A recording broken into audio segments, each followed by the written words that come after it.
Good evening, this is Maggie Wolken with EDL 851 Case Study. Throughout this presentation, I will be discussing how a teacher reacts negatively to a personal evaluation.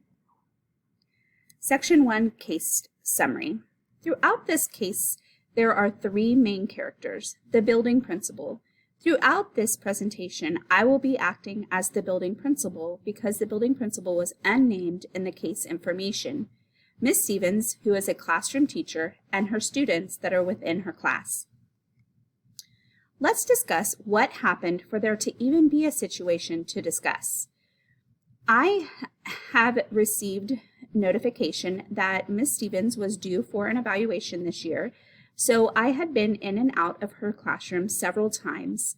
Throughout these times, I had noticed that she was struggling and finding ways to motivate her students, and that her students were not engaged and interested in the lessons that she was presenting. Classroom management was ineffective, and she was really struggling in this area. At this point, I decided I needed to schedule a post-observation conference with her. During this attempt, I attempted to have a two-way dialogue with Ms. Stevens.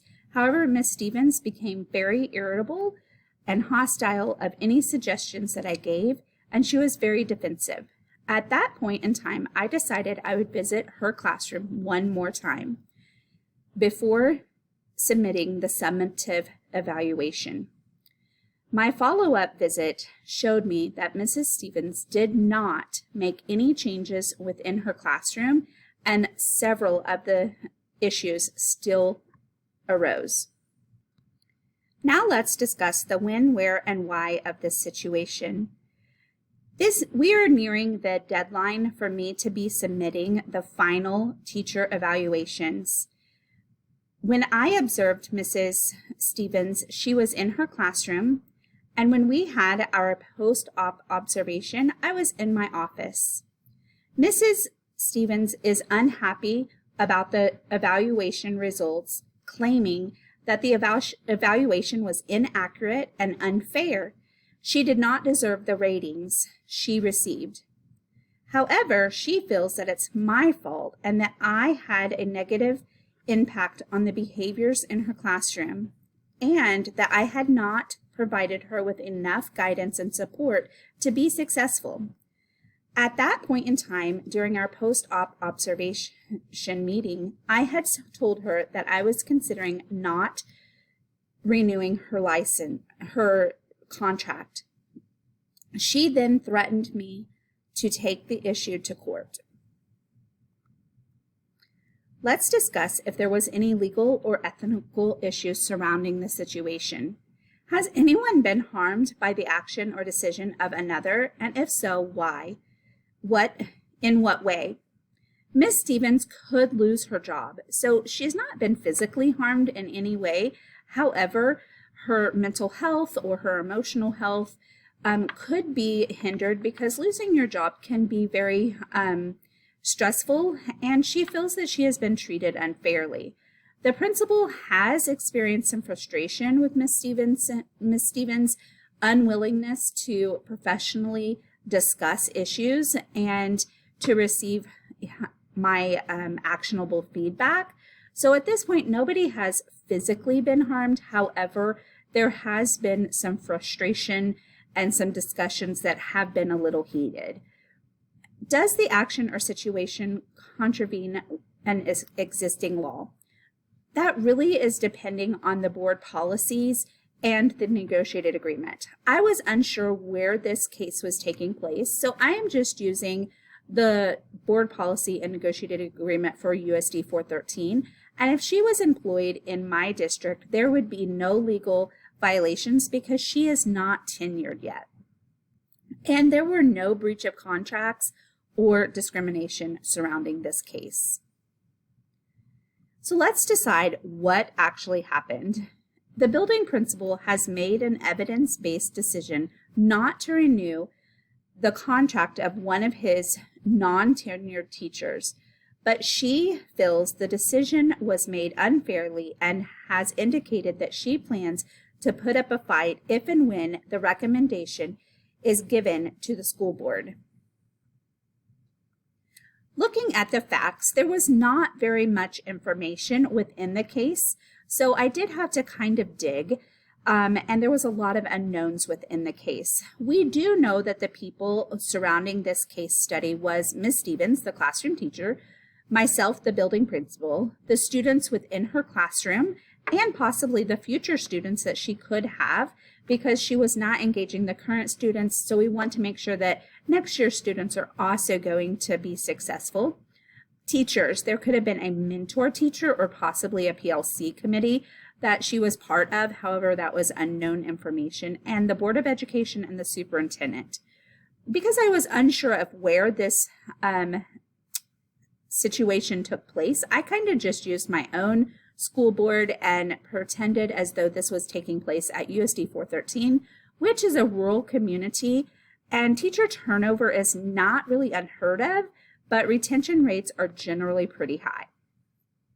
I was unsure of what subject matter Ms. Stevens teaches. However, she is a qualified teacher, and I do feel that she is intelligent and has a background of the particular subject that she is teaching.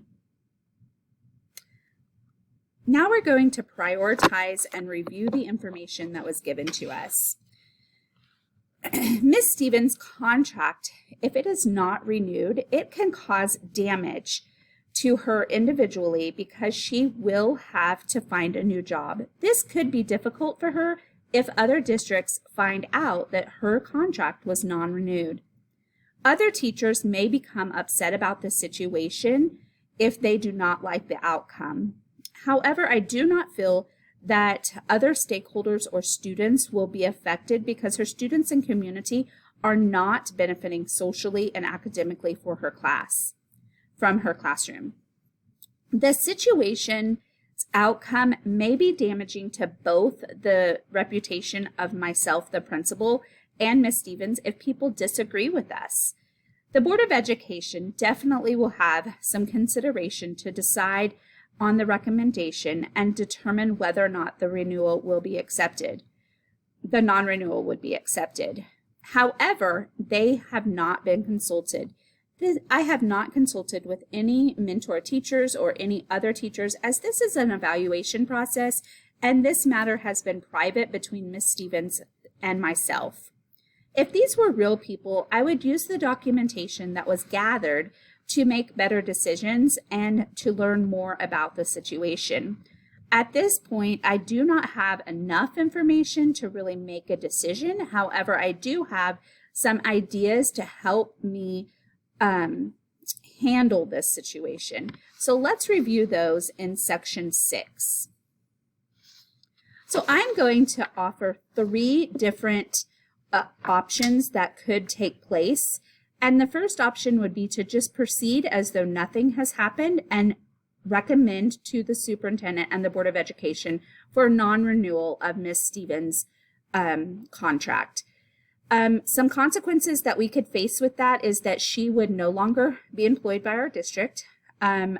Myself as the principal would have the opportunity to recruit and hire a more effective teacher to fill her spot, and Ms. Stevens could appeal to the school board about the decision that was made.